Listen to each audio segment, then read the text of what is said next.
नमस्कार, जय हिंद, वंदे मातरम साथियों।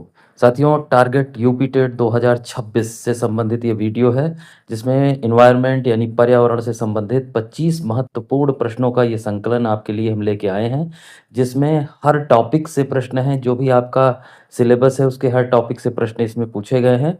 तो इस 50 प्रश्नों को अंतिम तक एक-एक प्रश्न को ध्यान से देखिएगा, क्योंकि हर अगला प्रश्न एक दूसरे से बहुत ज़्यादा इम्पोर्टेंट होता है।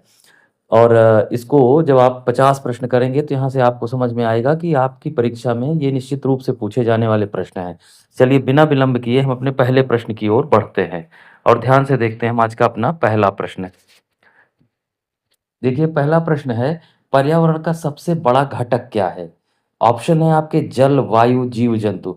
तो देख लीजिए जो हमारा पर्यावरण है, ये इन सभी चीज़ों से मिल के बनता है। पर्यावरण का अर्थ क्या है? परिधन आवरण, ठीक है? यानी वो आवरण जो हमारे चारों ओर हो। तो हमारे चारों ओर जल, वायु, जीव-जंतु ये सब देखने को आपको मिलेगा। इसलिए उपरोक्त सभी उत्तर ऑप्शन डी बिल्कुल करेक्ट है। चलिए नेक्स्ट क्वेश्चन पे चलते हैं और देखते हैं हम अपना अगला प्रश्न। ध्यान से देखिएगा इसको। देखिएगा जैव विविधता का क्या अर्थ है? ठीक है?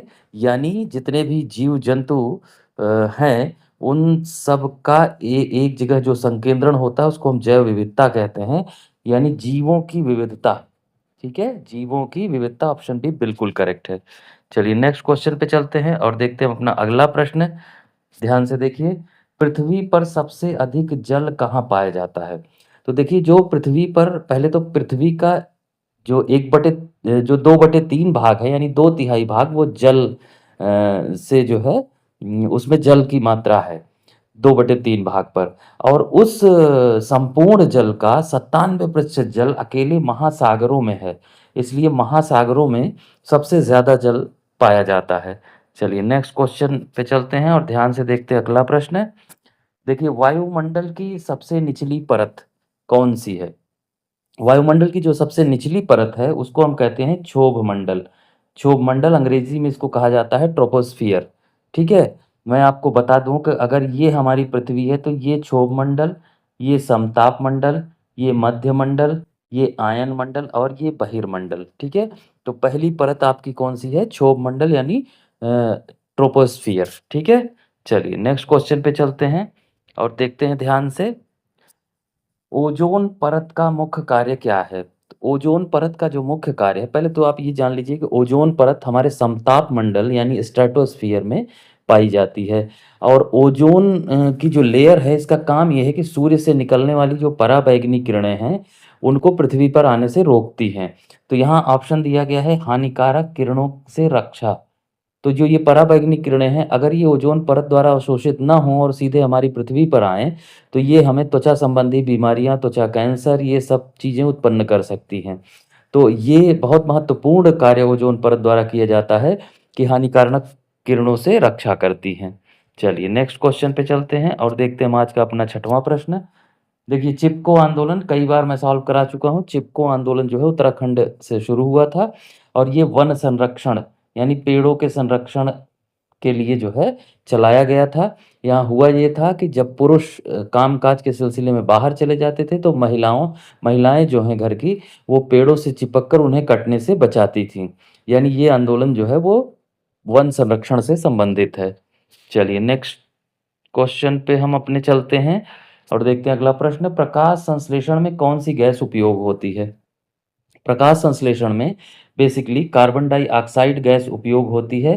कार्बन डाइऑक्साइड का जो फ़ॉर्मूला है यानी CO2 इसको कहते हैं कार्बन डाइऑक्साइड। होता क्या है कि जो पेड़-पौधे हैं उनके जो क्लोरोफिल वर्णक युक्त हरी पत्तियाँ हैं, वो मृदा यानी मिट्टी से जल ग्रहण करती हैं और वायुमंडल से कार्बन डाइऑक्साइड लेती हैं, सूर्य के प्रकाश की उपस्थिति होती है और ये प्रकाश संश्लेषण की प्रक्रिया इससे संपन्न की जाती है जिसमें ऑक्सीजन मुक्त होती है और उत्पाद के रूप में क्या बनता है?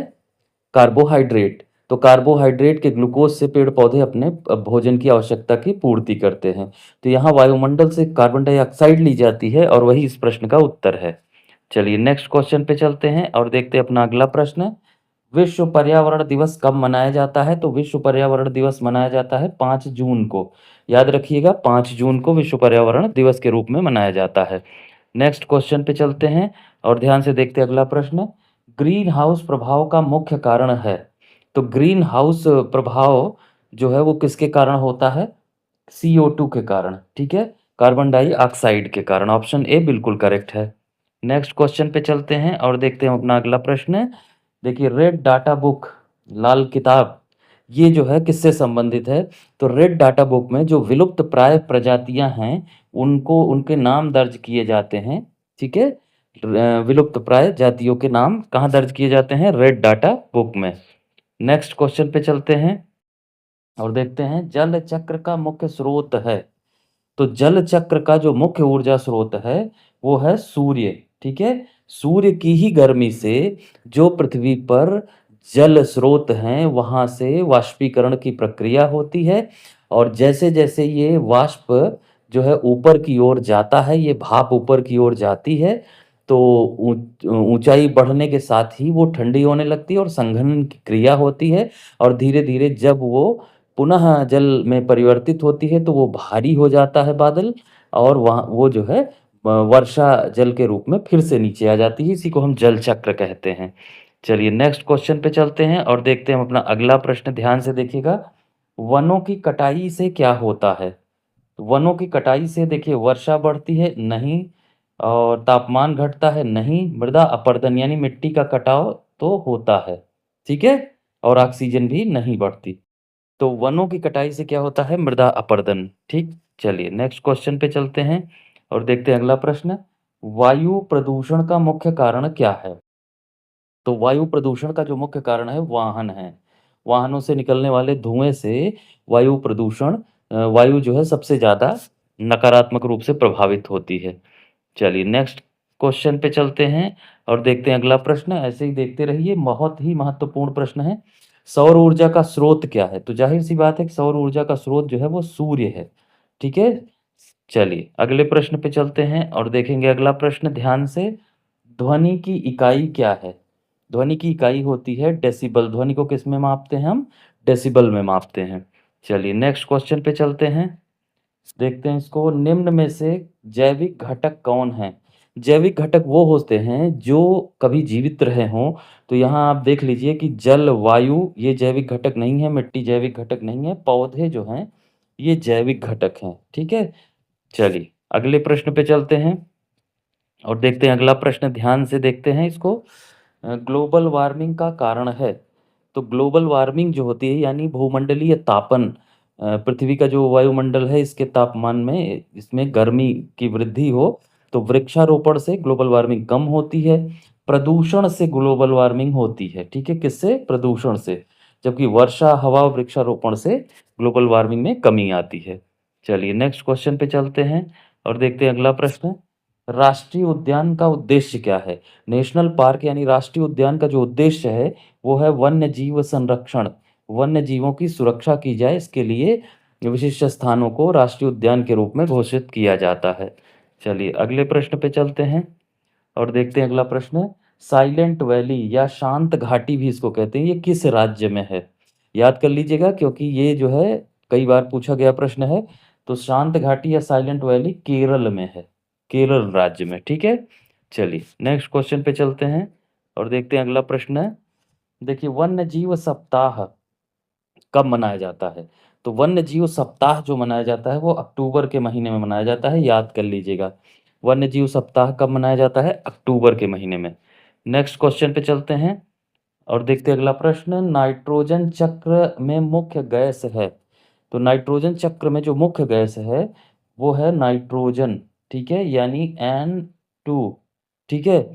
और नाइट्रोजन जो है ये एक अक्रिय गैस है। कैसी गैस है? अक्रिय गैस है, इसको भी याद रखिएगा। और वायुमंडल में सबसे ज्यादा क्या होती है? वायुमंडल में सबसे ज्यादा नाइट्रोजन ही पाई जाती है। ये लगभग 78% जो है नाइट्रोजन मिलती है, 78%, ठीक है? चलिए अगले प्रश्न पे चलते हैं और देखते हैं हम अपना अगला प्रश्न। इकोसिस्टम का अर्थ है तो इकोसिस्टम देखिए, हमारे इर्द-गिर्द जो चीज़ें हैं, वो हमारा इकोसिस्टम बनाती हैं। केवल जीव, केवल पर्यावरण और जीव एवं पर्यावरण का संबंध और केवल जल। तो जो ये जीव एवं पर्यावरण का संबंध है, जीव जितने भी जीव हैं, जीव वो और उनका जो पर्यावरण है, इनके बीच जो अंतर संबंध होता है, उसको हम कहते हैं इकोसिस्टम, ठीक है? चलिए नेक्स्ट क्वेश्चन पे चलते हैं। और देखते हैं अगला प्रश्न, जैविक अपशिष्ट है। तो जैविक वेस्ट या बायो वेस्ट जो होता है, जो चीज़ें जीवित हैं और वो मृत हो चुकी हैं और वो वेस्ट हो चुकी हैं, अपशिष्ट में बदल चुकी हैं, उनको कहते हैं जैविक अपशिष्ट यानी सड़ने वाला कचरा, कचरा, ठीक है? चलिए नेक्स्ट क्वेश्चन पे चलते हैं और देखते हैं अपना अगला प्रश्न। पुनर्चक्रण का अर्थ है, ठीक है? पुनर्चक्रण का अर्थ है पुनः उपयोग, ठीक है? पुनः उपयोग। कोई भी वस्तु जो अब उसका उपयोग हो चुका है एक बार और उसका फिर से उपयोग हो तो उसको पुनर्चक्रण कहते हैं। चलिए नेक्स्ट क्वेश्चन पे चलेंगे और देखेंगे अगला प्रश्न, जल संरक्षण का तरीका है। तो जल संरक्षण का तरीका क्या-क्या है? वर्षा जल का संचयन बिल्कुल, पानी बचाना, पुनः उपयोग, ये सभी, ठीक है? ऑप्शन डी बिल्कुल करेक्ट है, ये सभी ऑप्शन सही हैं, ठीक है? नेक्स्ट क्वेश्चन पे चलते हैं और देखते हैं हम अपना अगला प्रश्न, ध्यान से इसको देखिए। सीएनजी का पूरा नाम क्या है? तो सीएनजी का पूरा नाम है compressed natural gas, option A बिल्कुल करेक्ट है, कंप्रेस्ड नेचुरल गैस, ठीक है? चलिए नेक्स्ट क्वेश्चन पे चलते हैं और देखते हैं अगला प्रश्न। देखिए स्मॉग किसका मिश्रण होता है? देखिए, कभी-कभी जब आप देखते हैं कि ठंडी के महीने में धुंध जैसा हो जाता है, तो वो किन चीज़ों से मिल के बनता है? वो धुआँ और कोहरा से मिल के बनता है और ये बहुत खतरनाक होता है। ऑप्शन बी बिल्कुल करेक्ट है, धुआँ और कोहरा से मिल के क्या बनता है? स्मॉग बनता है, ठीक है? चलिए नेक्स्ट क्वेश्चन पे चलते हैं। और देखते हैं अपना अगला प्रश्न, गंगा नदी का उद्गम, गंगा जो है वो गंगोत्री से निकलती है। उत्तराखंड के उत्तरकाशी जिले में किस प्रदेश में है ये? उत्तराखंड में। और किस जिले में है ये? उत्तरकाशी में है। उत्तरकाशी जिले में जो है गंगोत्री से गंगा नदी का उद्गम स्थल है। नेक्स्ट क्वेश्चन पे चलते हैं और देखते हैं अगला प्रश्न। देखिए पृथ्वी दिवस कब मनाया जाता है? तो पृथ्वी दिवस अब आने वाला है। 22 अप्रैल की जो तारीख है ये पृथ्वी दिवस के रूप में मनाई जाती है। चलिए अगले प्रश्न पे चलते हैं और देखते हैं अगला प्रश्न। जल प्रदूषण का कारण है। तो जल कैसे-कैसे प्रदूषित होता है? कचरे से होता है, रसायन से होता है, औद्योगिक अपशिष्ट यानी जो उद्योगों में कचरा निकलता है, उसके जल में मिल जाने से, इससे भी होता है, तो यानी सभी से होता है। ठीक है? चलिए नेक्स्ट क्वेश्चन पे चलते हैं और देखते हैं अगला प्रश्न। कचरा प्रबंधन का उद्देश्य है, ठीक है? कचरा प्रबंधन का उद्देश्य जो है वो है प्रदूषण को कम करना। कचरे का अगर सही मैनेजमेंट होगा, वेस्ट मैनेजमेंट, तो उससे प्रदूषण में कमी आएगी। चलिए नेक्स्ट क्वेश्चन पे चलेंगे और देखेंगे अगला प्रश्न। ओज़ोन छिद्र कहाँ पाया जाता है? ओज़ोन छिद्र जो है वो पाया जाता है अंटार्कटिका में, जो कि काफ़ी कुछ भर चुका है। यानी पहले वो बड़ा होता जा रहा था लेकिन अब वो धीरे-धीरे भर रहा है। ठीक? चलिए नेक्स्ट क्वेश्चन पे चलते हैं और देखते हैं अगला प्रश्न। देखिए पर्यावरण शिक्षा का उद्देश्य क्या है? तो पर्यावरण का शिक्षा का उद्देश्य क्या-क्या है? जागरूकता है, संरक्षण है, समझ है। यानी ये सभी है। ठीक है? पर्यावरण शिक्षा से जागरूकता फैलती है, संरक्षण होता है पर्यावरण का और समझ विकसित होती है। चलिए नेक्स्ट क्वेश्चन पे चलते हैं और देखते हैं अगला प्रश्न। देखिए वायु प्रदूषण से होने वाली बीमारी, तो वायु प्रदूषण से जो है वो श्वास संबंधी बीमारियाँ होती हैं, अस्थमा ख़ास करके ये बीमारी वायु प्रदूषण से होती है। चलिए अगले प्रश्न पे चलते हैं और देखते हैं हम अपना अगला प्रश्न, जलवायु परिवर्तन का कारण है। तो जलवायु परिवर्तन से जो है वो प्रदूषण फैलता है। क्या फैलता है? प्रदूषण, ठीक है? चलिए नेक्स्ट क्वेश्चन पे चलते हैं और देखते हैं हम अपना अगला महत्वपूर्ण प्रश्न, वन महोत्सव, ये याद कर लीजिएगा। वन महोत्सव कब मनाया जाता है? तो प्रत्येक वर्ष जो है जुलाई में 1 से 7 जुलाई के बीच जो है वो वन महोत्सव मनाया जाता है। ध्यान से इसको याद कर लीजिएगा। चलिए नेक्स्ट क्वेश्चन पे चलते हैं और देखते हैं अगला प्रश्न। मृदा अपरदन यानी मिट्टी का कटाव का कारण है। तो वर्षा से भी कटेगा, हवा से भी और कटाई से भी। तो ये सभी जो है मृदा अपरदन का कारण है। ऑप्शन डी बिल्कुल करेक्ट है। नेक्स्ट क्वेश्चन पे चलेंगे और देखेंगे अपना 38वां प्रश्न। बायोगैस बनती है। तो बायोगैस बनती है गोबर से। ठीक है।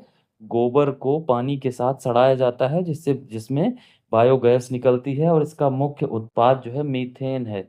मीथेन। मीथेन है। ठीक है। मीथेन का सूत्र क्या है? CH4। ठीक है, याद रख लीजिएगा इसको भी। चलिए नेक्स्ट क्वेश्चन पे देखते हैं हम लोग। वर्षा जल संचयन का लाभ। तो वर्षा जल संचयन से जल बचत तो होती है, भूजल बढ़ता है, भूजल का स्तर बढ़ेगा, सूखा कम करेगा, यानी सभी। ठीक है। वर्षा जल संचयन से ये सभी चीजें होंगी। चलिए नेक्स्ट क्वेश्चन पे चलते हैं और देखते हैं अगला प्रश्न। सौर कुकर में उपयोग होता है, सौर ऊर्जा से ही सौर कुकर चलता है। ठीक है। सूर्य से मिलने वाली ऊर्जा से सौर कुकर काम करता है।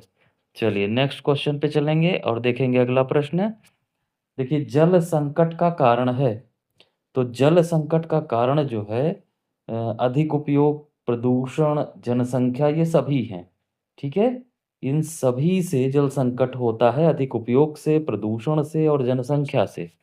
चलिए नेक्स्ट क्वेश्चन पे चलते हैं और देखते हैं अगला प्रश्न। देखिए पर्यावरण संतुलन बना रहता है। तो पेड़ों से, जीवों से, प्राकृतिक चक्रों से, ये सभी से पर्यावरण संतुलन बनता है, यानी सभी। ऑप्शन डी बिल्कुल करेक्ट है। नेक्स्ट क्वेश्चन पे चलेंगे और देखेंगे अगला प्रश्न।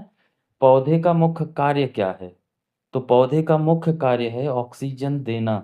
मैंने थोड़ी देर पहले आपको बताया था कि प्रकाश संश्लेषण की क्रिया में ऑक्सीजन मुक्त होती है और वायुमंडल से पौधे कार्बन डाइऑक्साइड को ग्रहण करते हैं। तो कार्बन डाइऑक्साइड की मात्रा को ये कम कर देते हैं और आप बदले में ऑक्सीजन देते हैं। चलिए नेक्स्ट क्वेश्चन पे चलते हैं और देखते हैं अगला प्रश्न। देखिए जीवमंडल है। जीवमंडल क्या है?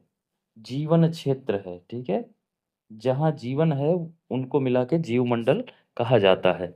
चलिए नेक्स्ट क्वेश्चन पे चलेंगे और देखेंगे अपना 45वां प्रश्न। जैविक खेती है। तो जैविक खेती जो है वो रसायन मुक्त होती है। उसमें रासायनिक खादों का, रासायनिक कीटनाशकों का प्रयोग नहीं होता। जैविक खाद और जैविक कीटनाशक उपयोग किए जाते हैं, उनको जैविक खेती कहते हैं। चलिए अगले प्रश्न पे चलेंगे और ध्यान से देखेंगे अगला प्रश्न। प्लास्टिक हानिकारक है क्योंकि जल्दी गलता है, महंगा है, नष्ट नहीं होता या हल्का है। तो इसका सही उत्तर है नष्ट नहीं होता। प्लास्टिक जो है वो नष्ट नहीं होता और ये पॉलीथीन जो है ये भी नष्ट नहीं होती। तो इसलिए ये सबसे हानिकारक मानी जाती है। चलिए नेक्स्ट क्वेश्चन पे चलेंगे और देखेंगे वन्य जीव संरक्षण अधिनियम। तो वन्य जीव संरक्षण अधिनियम जो है वो 1972 में लाया गया था। याद रख लीजिएगा, सन बहुत पूछा जाता है ये। चलिए अगले प्रश्न पे चलेंगे और देखेंगे इसको। शुद्ध जल का पीएच होता है। तो शुद्ध जल का जो पीएच है वो यहाँ ऑप्शन है बी 7%, वैसे ये होता है 7.4। ठीक है, कितना होता है? 7.4। ठीक। चलिए नेक्स्ट क्वेश्चन पे चलते हैं और देखेंगे अगला प्रश्न। पर्यावरण प्रदूषण से होता है बीमारी, ताप वृद्धि, असंतुलन, ये सभी चीजें होती, बीमारी भी होती, ताप वृद्धि भी और असंतुलन भी। ऑप्शन डी बिल्कुल करेक्ट है। चलिए अगला प्रश्न देखेंगे। ये प्रश्न है नवीकरणीय ऊर्जा स्रोत हैं। तो नवीकरणीय ऊर्जा स्रोत कौन सा है? इसमें सौर ऊर्जा। ऑप्शन डी बिल्कुल करेक्ट है। तो मेरा ख्याल है आपको प्रश्न पसंद आए होंगे, इंपॉर्टेंट प्रश्न है। तो वीडियो हमारा यहीं समाप्त होता है। अगर पसंद आया हो तो लाइक एक जरूर कर दीजिएगा, चैनल को सब्सक्राइब करके बेल आइकन प्रेस कर दीजिएगा जिससे आपको नियमित नोटिफिकेशन हमारी मिल सके। धन्यवाद। जय हिंद, वंदे मातरम साथियों।